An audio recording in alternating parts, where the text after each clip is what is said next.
Hi everyone, and welcome to the Leo January 2022 mid-month reading.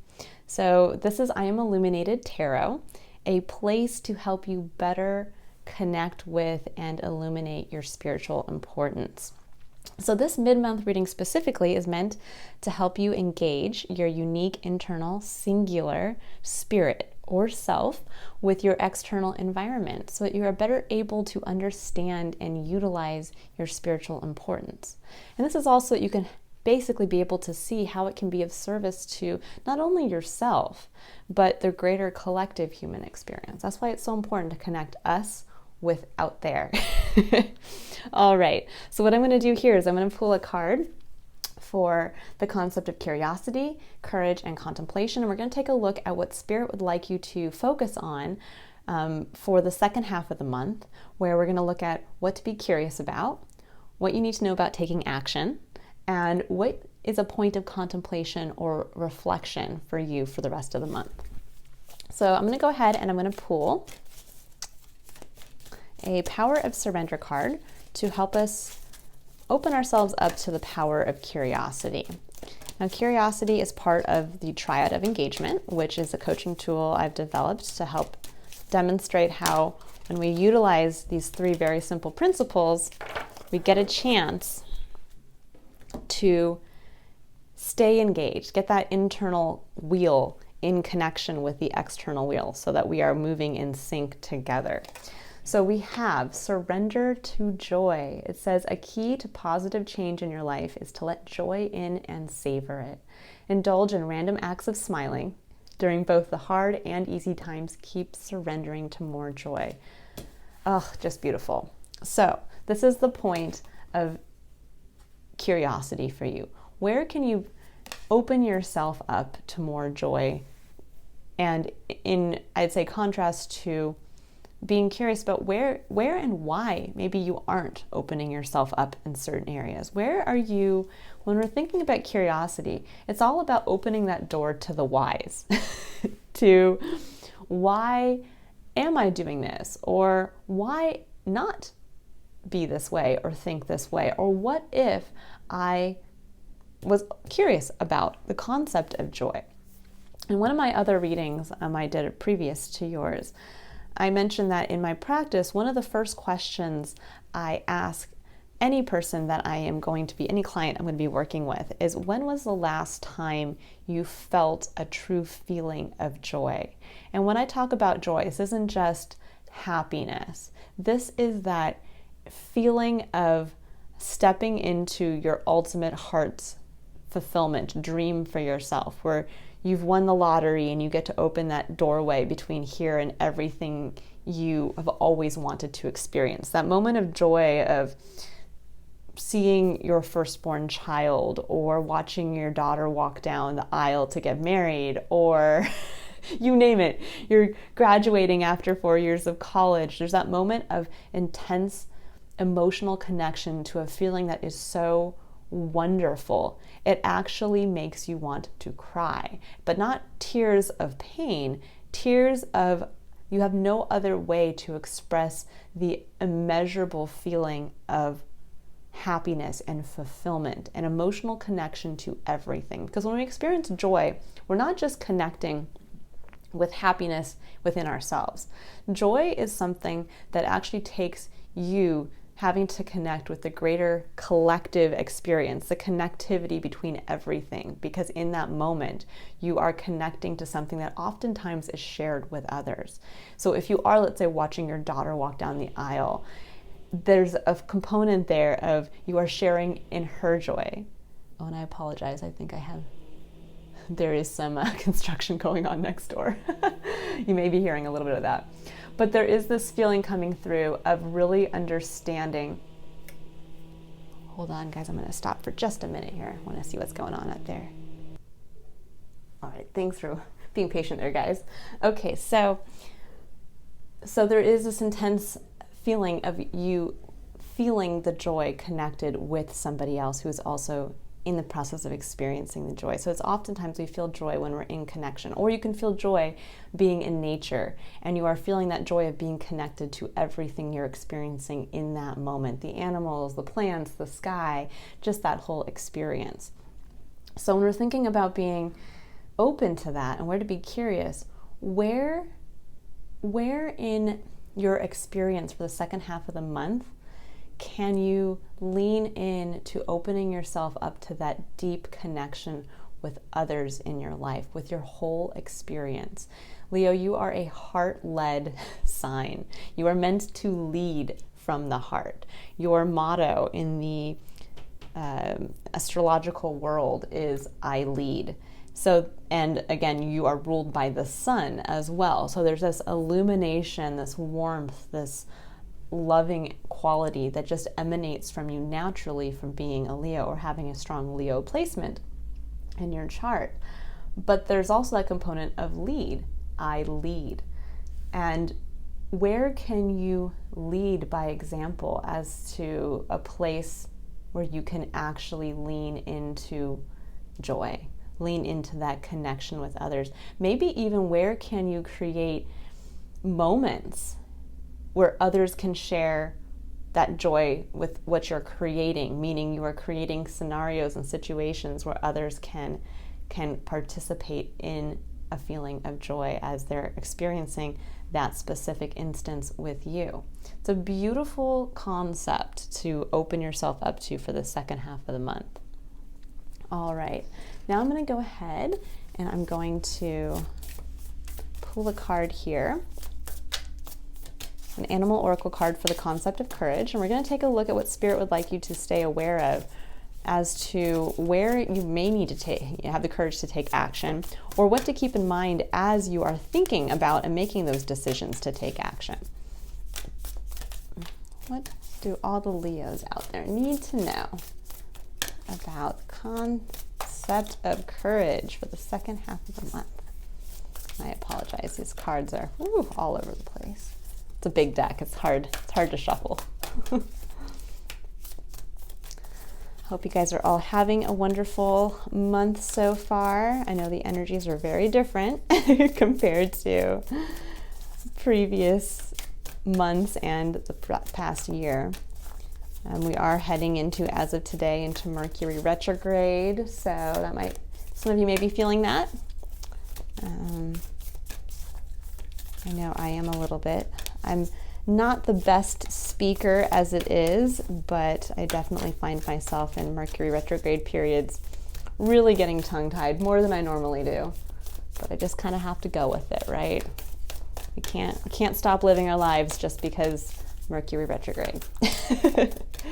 All right, if nothing wants to come out here, I will choose. I generally like to have the cards come out organically. That's just me, but oh goodness, this is quite a few. Actually, I'm going to pull these two. Okay, that seems like those are the two that really want to come out. So this one really wanted to come out here. This Dragonfly Spirit number 22, which breaks down to a 4, but it's technically a master number 22. Beautiful number to have. It says truth transcends illusion. And then we have Chameleon Spirit. It says act as if. And we have the number 14 breaking down to a 5. So you have a 5 and a 4, but technically the number 22. Now, truth transcends illusion, linked with the number 22, which is the master number that is associated with basically building with spirit. It is often called the architect of peace number. And I think what's coming through here when you're thinking about keeping this in mind as you take action for the second half of this month, that when it says act as if and truth transcends illusion, you may feel like you are being asked to step into maybe a role, whether it's within the home, whether it's at work, could be even in a hobby that you participate in, that you might be asked to step up. That's kind of what I'm feeling here. There's a quality of kind of stepping up, which is in alignment with your larger overarching January read, which was all about kind of knowing your value and preparing yourself for big opportunities coming in for you. But there's this feeling here, I get a little bit that you guys are maybe a little nervous about that. That there's almost this feeling of, well, if I act as if I act like I am the role that I'm getting promoted into, or the role that I'm moving into in my interpersonal connections, you might feel like you're tricking yourself or other people, almost like you're lying to people. And I think what you're going to realize is that in stepping up and really embracing this new kind of elevation for yourself, to act as if you are meant to be there, that this opportunity is yours because you've earned it, that the truth transcends illusion. You will realize it's not an illusion you're putting out there, it's the truth. It is what you've been meaning and what Spirit's been pushing you to step up into. And when you I think there's going to be this point of illumination at the second half of this month where you realize, oh, I am ready for this opportunity. I am this person that everybody else sees. I am strong in this area, or I am this whatever. And it's going to kind of be that moment of like, oh, I'm not just pretending. I am this. I am ready for this. Now I'm going to go ahead and I'm going to pull a couple clarifiers here just to get an extra message. It might be just a special message for a few of you out there, or it could be a larger kind of theme. We'll see what comes out. Okay, so you have the Knight of Pentacles. Beautiful. That is a card of careful planning, strategizing, kind of doing this step by step. Okay, we got a couple cards here. We have the Moon and the Two of Swords. All right, so there's a little bit of indecision going on. A little bit of indecision around the fear of the way isn't clear. I definitely got this feeling in your earlier January reading where there's this, you might have two options. And you might be sitting with that, wondering, which option do I take? Do I take the safer option? Do I take the one that is maybe taking me out of my comfort zone to a place where I feel like I might be lying to myself or stepping into a role I'm not prepared for? And what this is saying with the Knight of Pentacles coming out is often with the Two of Swords, I see that as there are two equal options. And in reality, we think we have these two very different options, and that's why it's hard to make that decision. But the way I see it is it's actually just one. We think it's two. We've split it in half. We're sitting there blindfolded, kind of hoping that one sword will show itself to be different than the other, and in reality, they're identical. Meaning, at any given time, we can never make the wrong decision for ourselves. We can only just make a decision, and that's the choice we've made.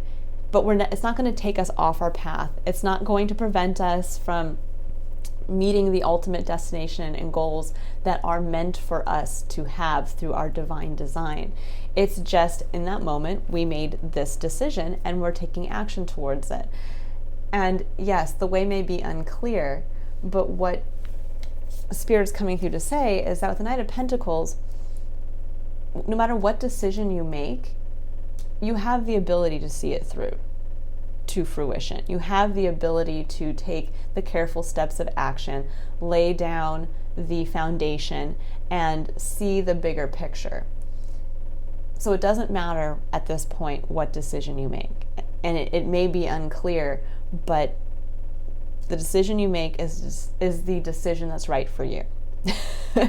And I know it's kind of a hard concept to understand sometimes, because we'll get stuck in those points of, but what if I do this and what if I do that? And when we're talking about staying curious to surrendering to joy, well, where can you just make the decision and then step into feeling that feeling of joy no matter what decision you make, of leading from the heart, stepping into the role and saying, this is what I'm doing and I'm committing to it. Knight of Pentacles is a card of commitment. It's a card of I'm committing to the dream, I'm committing to the vision, and I'm going to start taking those action steps. Beautiful message.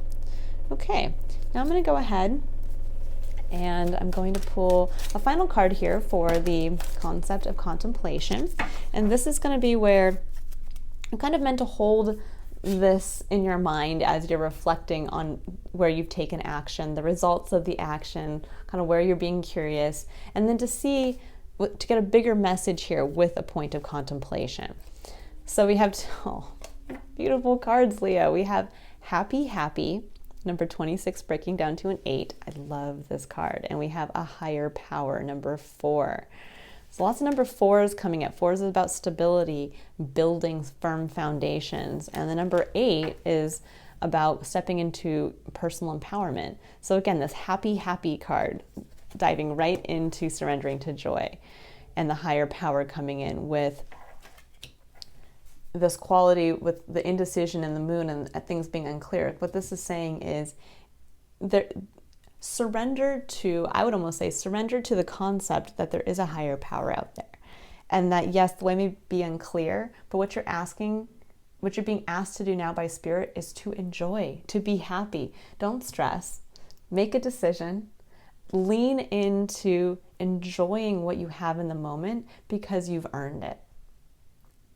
And this higher power is helping you to build the firm foundations for what you want to work towards. It's almost like Spirit has your back. So throughout the second half of this month, when you're starting to kind of feel a little down on yourself or a little scared about making this decision or stepping into this new role or this new version of yourself, this is about remembering. It's about happiness. It's about stepping up into the highest version of yourself through utilizing your superpower of being heart-centered, of feeling love, of being able to provide that feeling for others as well. And Spirit has your back. It's building those foundations with you. Just lean into it. I really get that feeling of just lean into it, commit, and start to move forward. Beautiful message for the second half of this month, Leo. All right, if you would like to illuminate your own personal spiritual importance and to see how it can be of service to yourself and others, you can click on the link below in the description box to book a personal reading or a one-on-one coaching session. And I look forward to reading for you again in February. Bye, Leos.